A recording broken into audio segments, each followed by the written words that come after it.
જય Ambe. Good morning dear students. Last લેક્ચરમાં આપણે 40 સુધી MCQ સોલ્વ કરેલા હતા, બરાબર છે. પણ હજુ પણ કેટલાક સ્ટુડન્ટ્સે MCQ લખીને સોલ્વ કરીને એની PDF ફાઇલ અથવા તો ફોટોઝ મને વોટ્સએપ પર મોકલાવ્યા નથી. સમજો કે જેટલા વધારે થશે એટલી મહેનત તમારી વધશે. જો રોજના 10 કરશો તો મહેનત ઘટી જશે, બરાબર છે. આખા દિવસમાં તમારી પાસે અડધો કલાક પણ નથી એવું લાગે છે. જે છોકરાઓ MCQ લખીને સોલ્વ કરીને મોકલાવતા નથી એના માટે એકવાર રિવિઝન થઈ જશે. જો તમે બધા સોલ્વ કરેલા હોય અને ફરી પાછા સોલ્વ કરશો તો રિવિઝન થઈ જશે. અને યાદ રાખજો કે ફિઝિક્સમાં જો રિવિઝન નહીં કરશો તો તમને કંઈ પણ આવડવાનું નથી. રિવિઝન વાંચવા કરતાં પણ વધારે ઇમ્પોર્ટન્ટ છે. ખાલી વાંચ્યા જ કરશો પણ જો એનું ટાઈમ પર રિવિઝન નહીં થશે તો તમને MCQ નહીં આવડશે, બરાબર છે. તો રોજના 10 જ MCQ છે, વધારેમાં વધારે અડધો કલાક લાગશે. તો ભલે તમે સોલ્વ કરેલા છો તો પણ અડધો કલાક દિવસનો તમે ફિઝિક્સ MCQ માટે કાઢી શકો, બરાબર છે. અને હવે પછી તમારા પેરેન્ટ્સને કોલ કરવામાં આવશે જો તમે સોલ્વ નહીં કરીને ફોટો નહીં મોકલાવશો તો, બરાબર છે. ઓકે, હવે 40 સુધી કમ્પ્લીટ થયેલા છે. હવે જેણે એક પણ MCQ મોકલાવ્યો નથી એના 40 સાથે થઈ જશે. કરવાનો તો કમ્પલસરી બધાએ જ છે. 33 MCQ સોલ્વ કરવાના છે, બરાબર છે. એટલે જેમ જેમ ઢગલો થતો જશે તેમ તેમ ડિફિકલ્ટી તમારા માટે જ વધશે. ઓકે, તો મહેરબાની કરીને રોજના 10 MCQ સોલ્વ કરો. જે તમને આપે છે ક્વેશ્ચન લખી નાખો, વિડીયો જોઈ લેવ અને જાતે સોલ્વ કરી લો. ઓકે, ચાલો. MCQ નંબર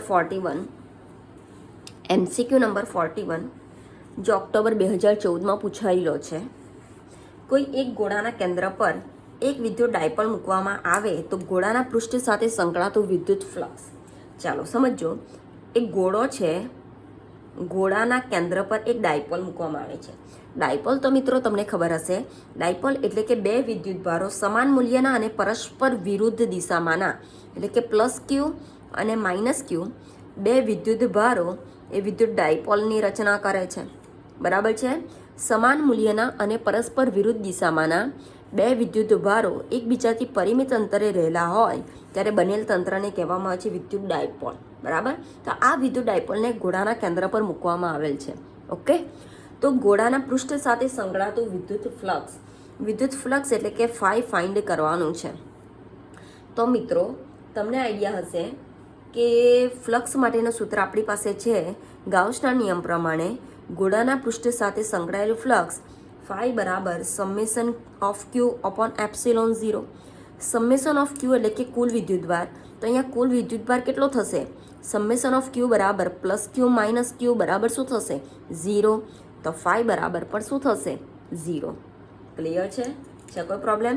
તો ફાઈ બરાબર પણ આન્સર આવશે 0. હવે સમજો મિત્રો, અહીંયા એવો ક્વેશ્ચન પણ પૂછી શકાય થોડું ઘણું ફેરફાર કરીને. અનંત શૂન્ય કંઈ કહી શકાય નહીં, 2Q/ε0, આન્સર આવશે 0. ઓકે, હવે અહીંયા આ રીતનો ક્વેશ્ચન પણ પૂછી શકાય. અહીં એક ડાયપોલ મૂકેલ છે, બરાબર છે. એકની જગ્યાએ 2, 50, 100, 10, 20 ગમે તેટલી ડાયપોલ અહીંયા બદલી શકાય કે 2 ડાયપોલ મૂકેલ છે, અહીંયા બદલી શકાય કે 50 ડાયપોલ મૂકેલ છે, અહીંયા બદલી શકાય કે 10 ડાયપોલ મૂકેલ છે. તો 10 ડાયપોલ હશે તો 10 ધન વિદ્યુતભાર અને 10 ઋણ વિદ્યુતભાર, તો તેનો સમેશન ઓફ Q તો કેટલું થવાનું? 0 જ. 50 ડાયપોલ હશે તો 50 ધન વિદ્યુતભાર અને 50 ઋણ વિદ્યુતભાર, તો તેનો કુલ વિદ્યુતભાર તો કેટલો થવાનો? 0 જ, બરાબર છે. તો ગમે તેટલી ડાયપોલ મૂકેલ હોય તેનું કુલ વિદ્યુતભારનું મૂલ્ય 0 થશે અને કુલ વિદ્યુતભાર 0 માટે ફ્લક્સ ફાઈ બરાબર આન્સર 0 જ આવશે. ઓકે, છે કોઈ પ્રોબ્લેમ? આવડશે? ઓકે.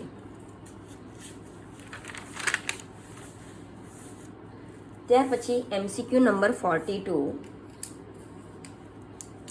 Q જેટલો વિદ્યુતભાર ધરાવતા બે ભારે ગોળાઓને 1 મીટર લંબાઈની દોરીઓ વડે એક જ આધાર બિંદુ પર ગુરુત્વ બળ મુક્ત અવકાશમાં લટકાવેલ છે. સમજો મિત્રો, રકમમાં ધ્યાન આપજો. Q જેટલો વિદ્યુતભાર ધરાવતા બે ભારે ગોળાઓને 1 મીટર લંબાઈની દોરીઓ વડે એક જ આધાર બિંદુ પર ગુરુત્વ બળ મુક્ત અવકાશમાં લટકાવેલ છે. અહીં સમજો, ગુરુત્વ બળ મુક્ત અવકાશમાં લટકાવેલ છે, એનો મતલબ કે તેના પર લાગતું તેનું વજન કેટલું થઈ જશે? 0. કોઈ પ્રકારનું ગુરુત્વાકર્ષણ બળ લાગતું નથી. બરાબર છે? એનો મતલબ કે ગોળા પર નીચેની તરફ લાગતું ગુરુત્વાકર્ષણ બળનું મૂલ્ય કેટલું થઈ જશે? 0. બરાબર છે? સમજો, ક્યુ જેટલો વિદ્યુતભાર ધરાવતા બે ભારે ગોળાઓને 1 મીટર લંબાઈની દોરીઓ વડે, દોરીની લંબાઈ આપેલી છે 1 મીટર, 1 મીટર, ક્યુ જેટલો વિદ્યુતભાર ધરાવતા બે ગોળાઓ, ક્યુ જેટલો વિદ્યુતભાર ધરાવતા બે ગોળાઓ એક જ આધાર બિંદુ પરથી ગુરુત્વ બળ મુક્ત અવકાશમાં લટકાવેલ છે. હવે ગુરુત્વ બળ મુક્ત અવકાશમાં લટકાવેલ હોવાથી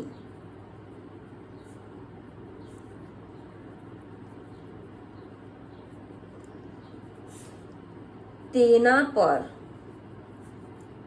લાગતું ગુરુત્વાકર્ષણ બળનું મૂલ્ય કેટલું થશે? 0 થશે. બરાબર છે? તો મિત્રો, આ જે ક્યુ વિદ્યુતભાર ધરાવતા ગોળાઓ છે એ ગોળાઓ પર નીચેની તરફ કોઈ પ્રકારનું ગુરુત્વાકર્ષણ બળ લાગતું નથી. બરાબર છે? તો ગોળા પર માત્ર કયું બળ લાગશે? તો વિદ્યુતીય બળ લાગશે. વિદ્યુત ભારને કારણે કયું બળ લાગશે? વિદ્યુતીય બળ લાગશે. બરાબર છે? હવે બંનેને એક જ આધાર પરથી આ રીતે લટકાવેલા છે, બંને પાસે સમાન વીજભાર છે, +Q +Q. તો બંને વિદ્યુત ભારો, બંને ગોળાઓ વચ્ચે શું થશે? અપાકર્ષણ થશે. કોઈ પ્રકારનું ગુરુત્વાકર્ષણ બળ લાગતું નથી. અને જો એક જ આધાર પરથી આ રીતે લટકાવવામાં આવે તો બંને ગોળાઓ વચ્ચે અપાકર્ષણ બળ લાગશે અને આ રીતે ગોઠવાઈ જશે. બરાબર છે? આ અંતર છે 1 મીટર, આ અંતર છે 1 મીટર. અહીંયા સુધી ક્લિયર છે? છે કોઈ પ્રોબ્લેમ? છે કોઈ પ્રોબ્લેમ? ઓકે. તો સમજો, એક જ આધાર બિંદુ પર ગુરુત્વ બળ મુક્ત અવકાશમાં લટકાવેલ છે, તો આ બે ગોળાઓ વચ્ચેનું અંતર કેટલા મીટર? તો બે ગોળાઓ વચ્ચેનું અંતર કેટલું થશે? 1 + 1 એટલે કે 2 મીટર. તો બે ગોળાઓ પર વિદ્યુત બળ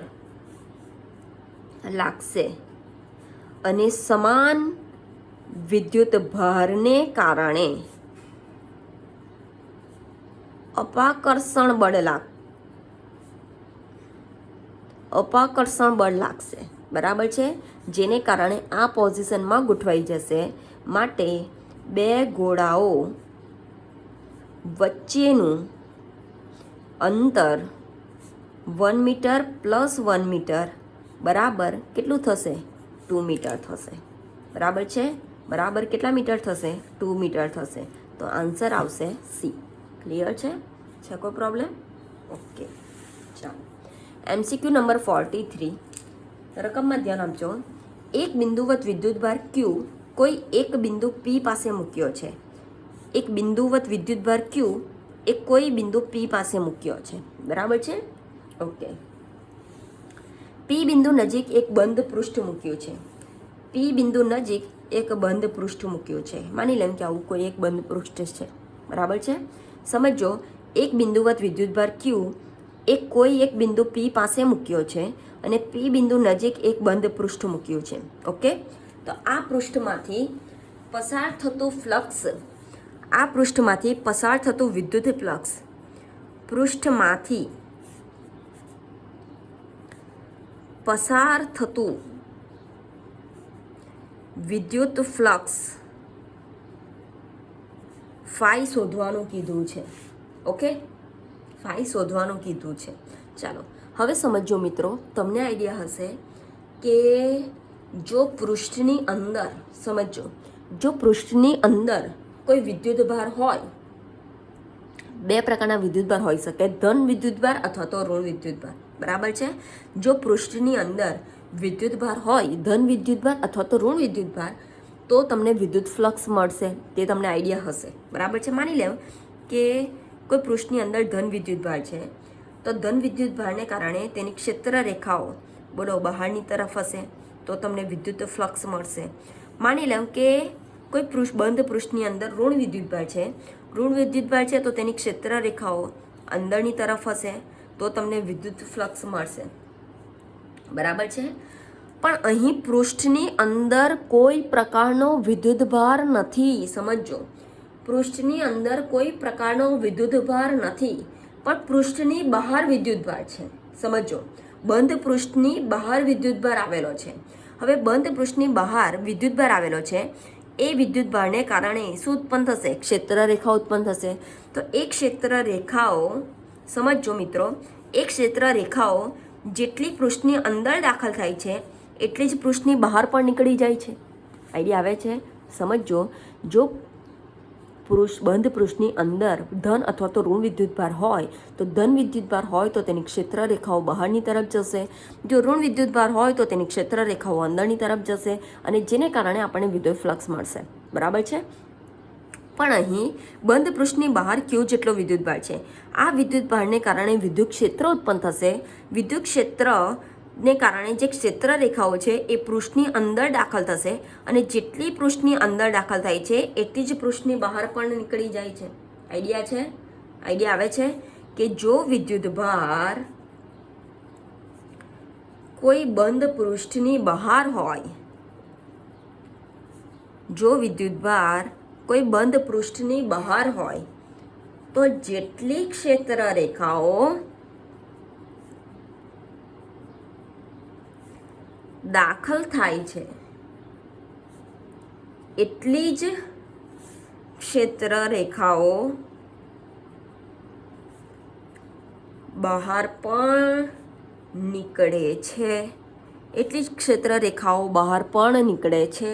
એનો મતલબ અંદરના વિસ્તારમાં બંધ પૃષ્ઠની અંદર કોઈ ક્ષેત્ર રેખાઓ ટકતી નથી. બરાબર છે? કોઈ ક્ષેત્ર રેખાઓ ટકતી નથી, માટે પૃષ્ઠમાંથી, એટલે કે બંધ પૃષ્ઠની અંદર વિદ્યુત ક્ષેત્ર રેખાઓ ટકતી નથી. બરાબર છે? માટે જો કોઈ બંધ પૃષ્ઠની બહાર, જો કોઈ બંધ પૃષ્ઠની બહાર વિદ્યુતભાર હોય તો ફ્લક્સ ફાઈ બરાબર કેટલું મળશે? 0 મળશે. બરાબર છે? ફ્લક્સ ફાઈ બરાબર કેટલું મળશે? 0 મળશે. તો આન્સર આવશે 0. આન્સર આવશે 0. ક્લિયર છે? છે કોઈ પ્રોબ્લેમ? સમજ પડે છે? છે કોઈ પ્રોબ્લેમ? આવડશે? અને જો કોઈ પ્રોબ્લેમ હોય, કોઈ એમસીક્યુમાં પ્રોબ્લેમ હોય તો કોન્ટેક્ટ ટુ મી. ઓકે, ચાલો. ત્યાર પછી એમસીક્યુ નંબર 44 થિયોરિટિકલ ક્વેશ્ચન છે. સમજો, n બાજુવાળા એક નિયમિત બહુકોણના n-1 શિરોબિંદુ પર q જેટલો વિદ્યુતભાર મૂકેલ છે. એક બહુકોણ આપેલો છે ક્વેશ્ચનમાં. હું એક પંચકોણ લઈ લઉં. બરાબર છે? n બાજુવાળા એક નિયમિત બહુકોણના n-1 શિરોબિંદુઓ પર q જેટલો વિદ્યુતભાર મૂકેલ છે. એક બહુકોણ n બાજુવાળો, તો 5 બાજુવાળો મેં પંચકોણ લઈ લીધો છે. બરાબર? એમાંથી n-1 શિરોબિંદુ પર q જેટલો વિદ્યુતભાર મૂકેલો છે. n-1 શિરોબિંદુ, એનો મતલબ 4 શિરોબિંદુઓ પર વિદ્યુતભાર q જેટલો મૂકેલો છે. 1, 2, 3, 4. બરાબર છે? ઓકે. બહુકોણના કેન્દ્રથી દરેક શિરોબિંદુનું અંતર r જેટલું છે. બહુકોણના કેન્દ્રથી દરેક શિરોબિંદુ વચ્ચેનું અંતર r જેટલું છે. બરાબર છે? તો કેન્દ્ર પર વિદ્યુત ક્ષેત્ર ખાલી જગ્યા. સમજો, તો કેન્દ્ર પર વિદ્યુત ક્ષેત્ર ખાલી જગ્યા એવું પૂછ્યું છે. ચાલો, હવે આ બાજુ ધ્યાન આપજો મિત્રો. થિયોરિટિકલ ક્વેશ્ચન છે. અહીં q જેટલો વિદ્યુતભાર n-1 શિરોબિંદુ પર મૂકેલો છે, એટલે કે 4 બિંદુઓ પર મૂકેલો છે. બરાબર? હવે હું એવું એઝ્યુમ કરી લઉં કે ધારો કે આ બિંદુ પર પણ મેં q જેટલો વિદ્યુતભાર મૂકેલો છે. એવું એઝ્યુમ કરી લઉં કે આ બિંદુ પર પણ મેં q જેટલો વિદ્યુતભાર મૂકેલો છે. હવે જો પંચકોણના બધા શિરોબિંદુ પર q જેટલો વિદ્યુતભાર મૂકેલો હશે તો તેને કારણે પરિણામી વિદ્યુત ક્ષેત્ર કેટલું થશે? 0 થશે. એ કન્સેપ્ટથી સમજીએ કે માની લઉં કે મારી પાસે એક m દળવાળો પદાર્થ છે. m દળવાળા પદાર્થ પર 5 ન્યૂટન બળ આ ડાયરેક્શનમાં લગાડવામાં આવે છે. બરાબર? તો પરિણામી બળ આ ડાયરેક્શનમાં લાગશે, પણ એની વિરુદ્ધ દિશામાં પણ હું 5 ન્યૂટન બળ લગાડું છું તો પરિણામી બળ કેટલું થઈ જશે? 0 થઈ જશે. હવે નીચેથી 5 ન્યૂટન બળ લગાડવામાં આવે છે, તો ઉપર તરફ ગતિ કરશે. આ ડાયરેક્શનમાં પરિણામ બળ શૂન્ય છે. પણ જો ઉપર તરફથી પણ 5 ન્યૂટન બળ લગાડવામાં આવે તો આ બ્લોક પર લાગતું પરિણામી બળ કેટલું થશે? 0 થશે. બધી જ દિશામાં સરખા મૂલ્યનું અને પરસ્પર વિરુદ્ધ બળો લાગે છે. બરાબર છે.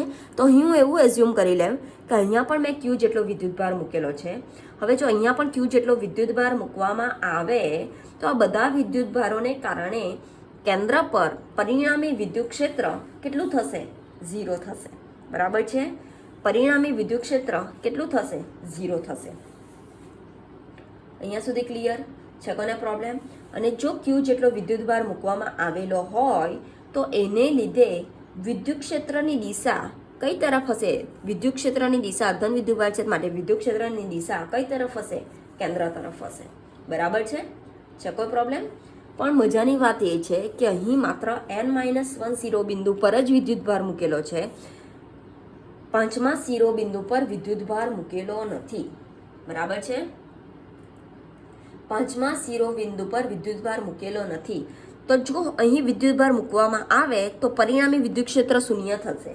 પણ જો અહીં વિદ્યુતભાર નથી તો વિદ્યુત ક્ષેત્ર કેટલું તે મારે શોધવાનું છે. બરાબર છે. જો અહીં પણ n શિરોબિંદુઓ પર વિદ્યુતભાર મૂકવામાં આવે તો બધા વિદ્યુતભારને કારણે પરિણામી વિદ્યુત ક્ષેત્ર શૂન્ય થશે. પણ અહીં n-1 શિરોબિંદુ પર જ વિદ્યુતભાર મૂકેલો છે. અહીં વિદ્યુતભાર નથી તો ઉત્પન્ન થતું વિદ્યુત ક્ષેત્ર કેટલું તે મારે શોધવાનું છે. બરાબર છે. તો અહીં આ બિંદુ આગળ વિદ્યુત ક્ષેત્ર કેન્દ્રથી વિરુદ્ધ દિશામાં, બરાબર છે, કેન્દ્રથી વિરુદ્ધ દિશામાં વિદ્યુત ક્ષેત્ર હશે. અને વિદ્યુત ક્ષેત્ર માટેનું સૂત્ર આપણને ખબર છે, E બરાબર kq/r². અહીં એક જ વિદ્યુત ભારને કારણે તો શું આવશે? E બરાબર kq/r². શું આવશે? E બરાબર kq/r². શા માટે? કેમ કે આ બધા જે વિદ્યુતભારો છે એ બધા વિદ્યુતભારો એ અસર શું કરે છે? નાબૂદ કરે છે. બરાબર છે. માટે આન્સર આવશે E બરાબર kq/r². ક્લિયર છે કોઈ પ્રોબ્લેમ? ઓકે.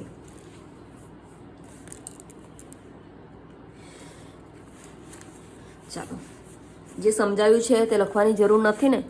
ઓકે ચાલો. ત્યાર પછી MCQ નંબર 45. 1 કુલમ વિદ્યુતભારમાંથી બહાર નીકળતી વિદ્યુતભારની વિદ્યુત ક્ષેત્ર રેખાઓની સંખ્યા.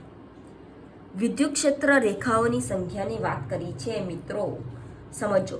હવે વિદ્યુત ક્ષેત્ર રેખાઓની સંખ્યા કેવી રીતે ગણવી? પહેલા તો એક ક્વેશ્ચન થશે. બરાબર છે. કે જે ટેક્સ્ટબુકમાં તમને કશે આપેલું નથી. જે ટેક્સ્ટબુકમાં તમને કશે આપેલું નથી કે વિદ્યુત ક્ષેત્ર રેખાઓની ગણતરી કેવી રીતે કરવી. તો મિત્રો તમને એ આઈડિયા હોવી જોઈએ કે વિદ્યુત ક્ષેત્ર રેખાઓ એટલે છે તમારું વિદ્યુત ફ્લક્સ. એટલે છે તમારું વિદ્યુત ફ્લક્સ. બરાબર છે. વિદ્યુત ક્ષેત્ર રેખાઓ એટલે છે તમારું વિદ્યુત ફ્લક્સ. બરાબર છે. અહીં 1 કુલમ વિદ્યુતભારમાંથી બહાર નીકળતી વિદ્યુતભારની વિદ્યુત ક્ષેત્ર રેખાઓની સંખ્યા શોધવાની કીધી છે. હવે વિદ્યુત ક્ષેત્ર રેખાઓની સંખ્યા કઈ રીતે શોધવી એવું ટેક્સ્ટબુકમાં કશે પણ ઉલ્લેખ કરેલો નથી. તો મિત્રો તમને આઈડિયા હોવી જોઈએ કે વિદ્યુત ક્ષેત્ર રેખાઓની સંખ્યા એટલે કે વિદ્યુત ફ્લક્સ. બરાબર છે. હવે ફાઈ માટેનું આપણી પાસે ઇક્વેશન છે. ફાઈ બરાબર q/ε0. અહીંયા વિદ્યુતભાર આપેલો છે 1 કુલમ. ε0 ની વેલ્યુ છે આપણી પાસે 8.85 × 10⁻12. તો વિદ્યુત ફ્લક્સ ફાઈ મળી જશે. જેટલું વિદ્યુત ફ્લક્સ ફાઈ એ જ મળશે મને વિદ્યુત ક્ષેત્ર રેખાઓની સંખ્યા. ક્લિયર છે. તો q બરાબર છે 1, ε0 બરાબર છે 8.85 × 10⁻12. ઓકે. તો જો તમે કેલ્સીમાં 1/8.85 × 10⁻12 કરશો તો તમને આન્સર મળી જશે 1.13 ઇન્ટુ સેટિંગ કરીને 10⁻12 ઉપર જશે તો શું થશે? 11 થશે. બરાબર છે.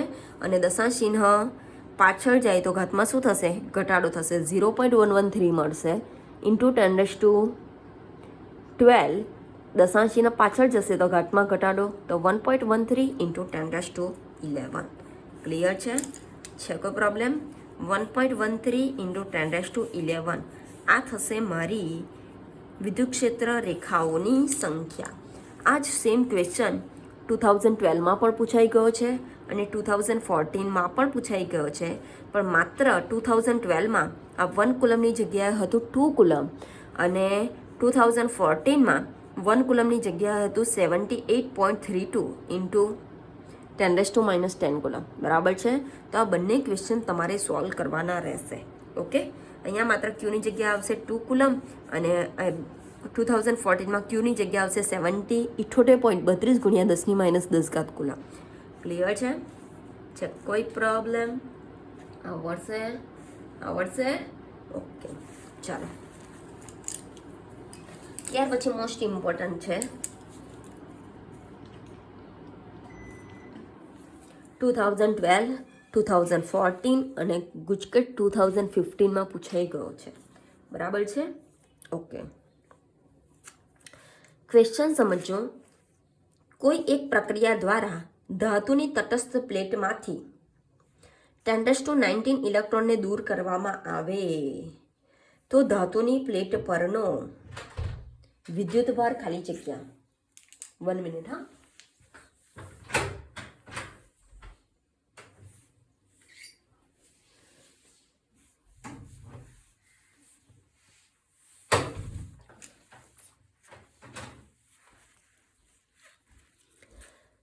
કોઈ એક પ્રક્રિયા દ્વારા ધાતુની તટસ્થ પ્લેટમાંથી 10⁻19 ઇલેક્ટ્રોનને દૂર કરવામાં આવે તો ધાતુની પ્લેટ પરનો વિદ્યુતભાર. હવે સમજો મિત્રો, અહીંયા બે રીતે ક્વેશ્ચન પૂછી શકાય. અહીંયા શું કીધું છે કે 10⁻19 ઇલેક્ટ્રોનને દૂર કરવામાં આવે છે. બરાબર છે? તો એવું પણ પૂછી શકાય કે 10⁻19 ઇલેક્ટ્રોન દાખલ કરવામાં આવે છે. આ દૂર કરવામાં આવે છે એની જગ્યાએ એવું પણ પૂછી શકાય કે 10⁻19 ઇલેક્ટ્રોન દાખલ કરવામાં આવે છે. ઓકે, ચાલો હવે સમજો. તો એના માટે આપણી પાસે ક્વોન્ટમીકરણનો સિદ્ધાંત છે. ક્વોન્ટમીકરણના સિદ્ધાંત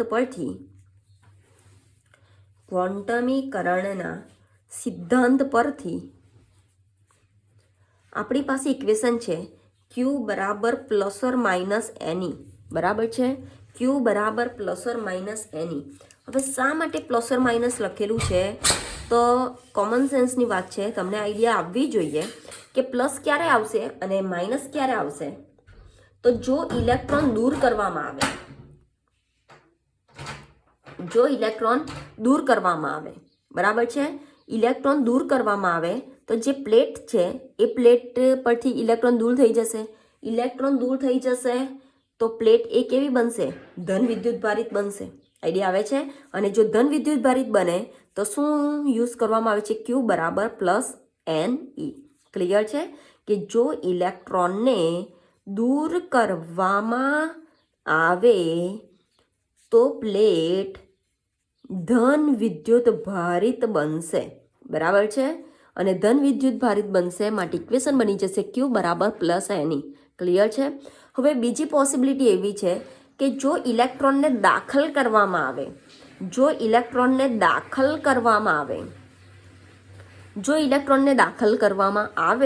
તો પ્લેટ એ કેવી બનશે? ઋણ વિદ્યુતભારિત બનશે. ઇલેક્ટ્રોન ઉમેરાશે એટલે કે ઋણ વિદ્યુતભારિત બનશે. અને જો ઋણ વિદ્યુતભારિત બને તો Q બરાબર શું આવશે? -Ne. બરાબર છે? તો ક્વોન્ટમીકરણના સિદ્ધાંત પરથી ઇક્વેશન યાદ રાખજો. Q બરાબર ±Ne કે જ્યારે ઇલેક્ટ્રોનને દૂર કરવામાં આવે છે અને -Ne કે જ્યારે ઇલેક્ટ્રોન દાખલ કરવામાં આવે છે. ઓકે, છે કોઈ પ્રોબ્લેમ? ઓકે, ચાલો હવે સમજો. જ્યાં n એ તમને ખબર હશે ઇલેક્ટ્રોનની સંખ્યા અને E એ વિદ્યુતભાર. બરાબર છે? ઇલેક્ટ્રોન પરનો વિદ્યુતભાર. ક્લિયર છે? ઓકે, કોઈ એક પ્રક્રિયા દ્વારા ધાતુની તટસ્થ પ્લેટમાંથી 10⁻19 ઇલેક્ટ્રોનને દૂર કરવામાં આવે તો ધાતુની પ્લેટ પરનો વિદ્યુતભાર. બોલો, ઇલેક્ટ્રોનને દૂર કરવામાં આવે છે તો Q બરાબર +Ne આવશે. બરાબર છે? જ્યાં n બરાબર છે 10⁻19 ઇલેક્ટ્રોન અને E બરાબર આવશે 1.6 × 10⁻19 કુલમ. ઇલેક્ટ્રોન પરનો વિદ્યુતભાર E બરાબર 1.6 × 10⁻19 કુલમ. તમને આઈડિયા હશે. બરાબર છે? તો Q બરાબર ઇલેક્ટ્રોન છે 10⁻19 E બરાબર છે 1.6 ઇન્ટુ 10⁻19 10⁻19 10⁻19 કેન્સલ, તો Q બરાબર આન્સર આવશે 1.6 કુલમ. Q બરાબર આન્સર આવશે 1.6 કુલમ. પણ 1.6 કેવો પ્લસ? શા માટે? તો 10⁻19 જેટલા ઇલેક્ટ્રોન દૂર થઈ જાય છે અને ઇલેક્ટ્રોન દૂર થતાં પ્લેટ એ ધન વિદ્યુત ભારિત બનશે. બરાબર છે. હવે સમજો મિત્રો કે અહીંયા એવું કીધું હોય કે 10⁻19 ઇલેક્ટ્રોન દાખલ કરવામાં આવે છે. તો જો દાખલ કરવામાં આવે તો આપણે ઇક્વેશન યુઝ કરીશું Q બરાબર -NE. તો Q બરાબર માઇનસ N બરાબર છે 10⁻19, E બરાબર છે 1.6 ઇન્ટુ 10⁻19 10⁻19 કેન્સલ, તો Q બરાબર -1.6 કુલમ. બરાબર છે. Q બરાબર -1.6 કુલમ. ક્યારે? જ્યારે દાખલ કરવામાં આવે ત્યારે. જો ઇલેક્ટ્રોન દાખલ થશે તો પ્લેટ એ ઋણ વિદ્યુત ભારિત બનશે, માટે આન્સર આવશે Q બરાબર -1.6 કુલમ. ક્લિયર છે? કોઈ પ્રોબ્લેમ? આવડશે? ઓકે, ચાલો. MCQ નંબર 47 જે ઓક્ટોબર 2016માં પૂછાયો છે. સમઘનના કેન્દ્ર પર વિદ્યુતભાર Q મૂકેલો છે. ચાલો, સમઘન એટલે તમને ખબર હશે કે જેની 6 બાજુઓ હોય. બરાબર છે. સમઘન તમને આઈડિયા હશે કે જેની 6 બાજુઓ હોય, તેના કેન્દ્ર પર વિદ્યુતભાર Q મૂકેલો છે. સમઘનના કોઈ એક પૃષ્ઠ સાથે સંકળાતો વિદ્યુત ફ્લક્સ સમઘનના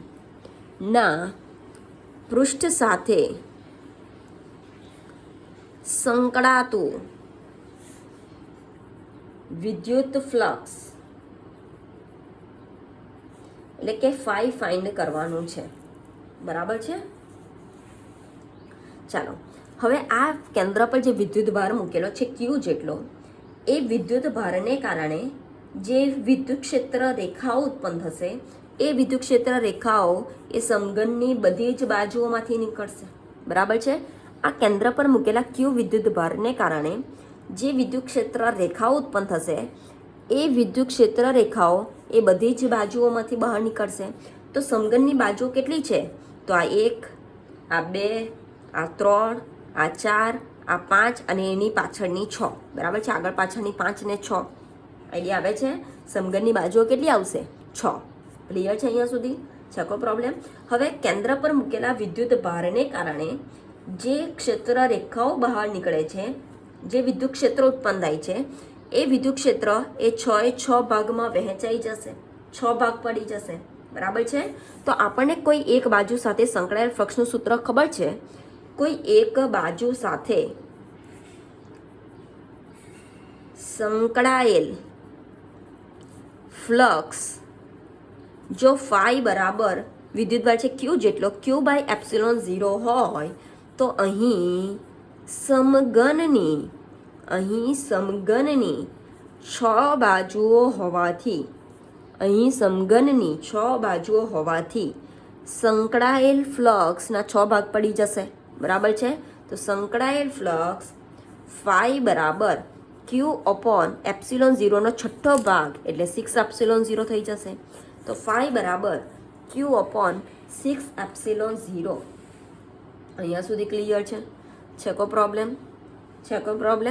ઓકે, તો આન્સર આવશે ફાઈ બરાબર Q અપોન 6 એપ્સિલોન 0. ક્લિયર છે? કોઈ પ્રોબ્લેમ? ઓકે, ચાલો. MCQ નંબર 48 ક્વેશ્ચન સમજો મિત્રો. 2 ઇન્ટુ 10⁻7 કુલમ અને 3 ઇન્ટુ 10⁻7 કુલમ વિદ્યુતભાર ધરાવતા બે વિદ્યુતભારો આપેલા છે. Q1 બરાબર છે 2 ઇન્ટુ 10⁻7 અને Q2 બરાબર છે 3 ઇન્ટુ 10⁻7. બરાબર છે. અને એકબીજાથી હવામાં 30 સેન્ટીમીટર અંતરે રહેલા બે વિદ્યુતભારો છે Q1 અને બીજો છે Q2, એકબીજાથી 30 સેન્ટીમીટર અંતરે રહેલા. ક્લિયર? 30 સેન્ટીમીટર એનો મતલબ કે 0.3 મીટર હશે 30/100 મીટર. બે વિદ્યુતભારિત ગોળાઓ વચ્ચે કેટલું બળ લાગશે એ ફાઇન્ડ કરવાનું છે. બોલો, આવડવું જોઈએ. કયો નિયમ યુઝ કરીશું? કુલમના નિયમ પરથી બે વિદ્યુતભારો વચ્ચે લાગતું વિદ્યુતીય બળ F એ બંને વિદ્યુતભારોના મૂલ્યના ગુણાકારના સમપ્રમાણમાં અને તેમની વચ્ચેના અંતરના વર્ગના વ્યસ્ત પ્રમાણમાં હોય છે.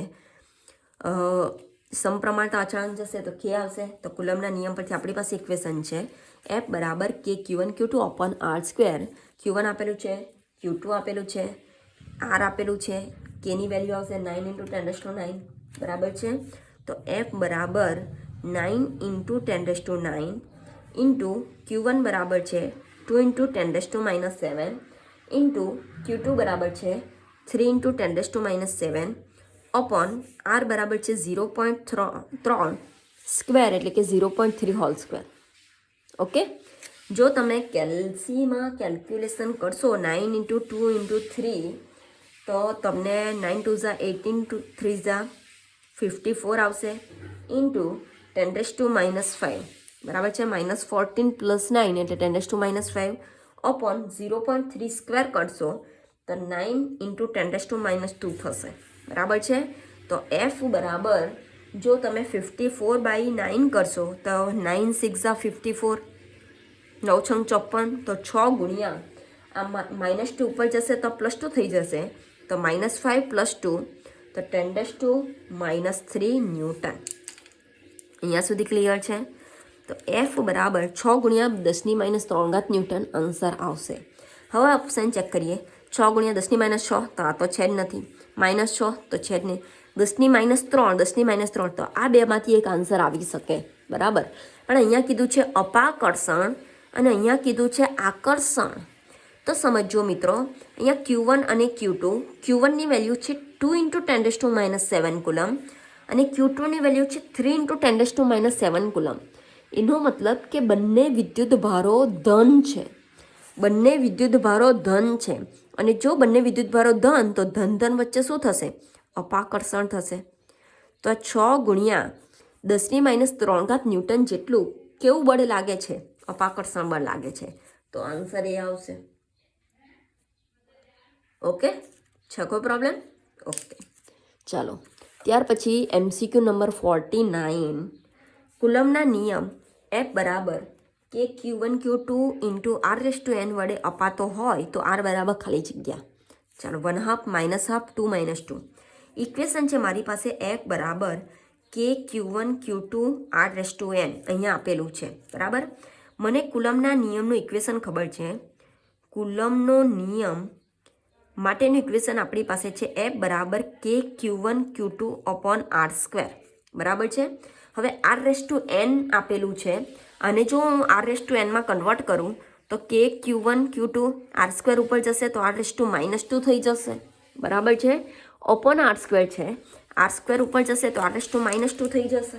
આઈડિયા આવે છે? તો અહીં n બરાબર કેટલા થશે? -2 થશે. તો n બરાબર -2, n બરાબર -2. ક્લિયર છે? છે કોઈ પ્રોબ્લેમ? આવડશે? ઓકે, ચાલો MCQ નંબર 50. 15 ગુણ્યા 10⁻4 કુલમ વિદ્યુત ભાર પર 2.25 ન્યૂટન બળ લાગતું હોય તો વિદ્યુત ક્ષેત્રની તીવ્રતા. આ વિદ્યુત ભાર Q આપેલું છે, આ 2.25 ન્યૂટન બળ આપેલું છે. વિદ્યુત ક્ષેત્રની તીવ્રતા એટલે કે E ફાઇન્ડ કરવાનું કીધું છે બરાબર છે. હવે સમજો મિત્રો, વિદ્યુત ક્ષેત્રની તીવ્રતા માટેનું આપણી પાસે સૂત્ર છે. એક તો E બરાબર KQ/R² બરાબર છે અને બીજું છે F બરાબર QE પરથી E બરાબર F/Q બરાબર છે. ત્રીજું છે V બરાબર ED. ત્રીજું આ ઇક્વેશન છે V બરાબર ED, એ પછીના ચેપ્ટરમાં આવશે બરાબર છે. V બરાબર ED આ ઇક્વેશન પર છે. ચાલો સમજો. હવે અહીંયા મારી પાસે ડેટા છે બળ અને વિદ્યુતભાર. બળ અને વિદ્યુતભાર છે તો F બરાબર QE વાળું ઇક્વેશન યુઝ કરી શકો બરાબર છે. તો F બરાબર QE પરથી E બરાબર F/Q થશે. E બરાબર F/Q થશે. F બરાબર છે 2.25 ન્યૂટન અને Q બરાબર છે 15 ગુણ્યા 10⁻4 કુલમ બરાબર છે. જો તમે 2.25 ભાગ્યા 15 કરશો ઇન્ટુ 10⁴ ઉપર લઈ જશો, -4 ઉપર લઈ જશો તો +4 થઈ જશે. તો તમારો આન્સર આવશે 1500 અને એકમ આવશે વોલ્ટ પ્રતિ મીટર. આ વોલ્ટ પ્રતિ મીટર ક્યાંથી આવેલો છે તો સમજો મિત્રો, આપણી પાસે ઇક્વેશન છે V = ED, તો E = V/D થશે. Vનો એકમ વોલ્ટ, Dનો એકમ મીટર, તો વોલ્ટ પ્રતિ મીટર. ક્લિયર છે? તો અહીં E બરાબર આન્સર આવશે વિદ્યુત ક્ષેત્રની તીવ્રતા E બરાબર આન્સર આવશે 1500 વોલ્ટ પ્રતિ મીટર. છે કોઈ પ્રોબ્લેમ? આવડશે?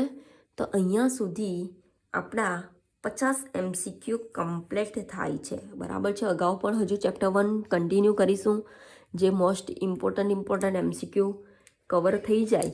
અને જે વાંચવા જેવા MCQ છે, જે થિયોરિટિકલ MCQ છે, એ વધારે નથી લીધા કે જે તમે વાંચી શકો છો, તો એ પણ તમારે દર્પણમાંથી વાંચવાના રહેશે.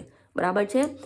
આ જે બોર્ડની એક્ઝામમાં પૂછાયેલા છે, જે ઇમ્પોર્ટન્ટ છે, જે ગુજકેટમાં પૂછાયેલા છે, જે કન્સેપ્ચ્યુઅલ છે, એ જ બધા MCQનો સમાવેશ કરેલો છે. ઓકે? તો અને MCQ કમ્પ્લીટ થાય પછી તમારી ચેપ્ટર નંબર 1 MCQ માટેની એક્ઝામ પણ રહેશે. ઓકે? જો કોઈને પ્રોબ્લેમ હોય તો કોન્ટેક્ટ કરી શકો છો. ઓકે? અને બધા સ્ટુડન્ટે MCQ લખીને આજે 50 સુધી કમ્પ્લીટ થયા છે. MCQ લખીને ફોટો પાડીને મને PDF ફાઇલ બનાવીને વોટ્સએપ કરવાની રહેશે. ઓકે? Thank you.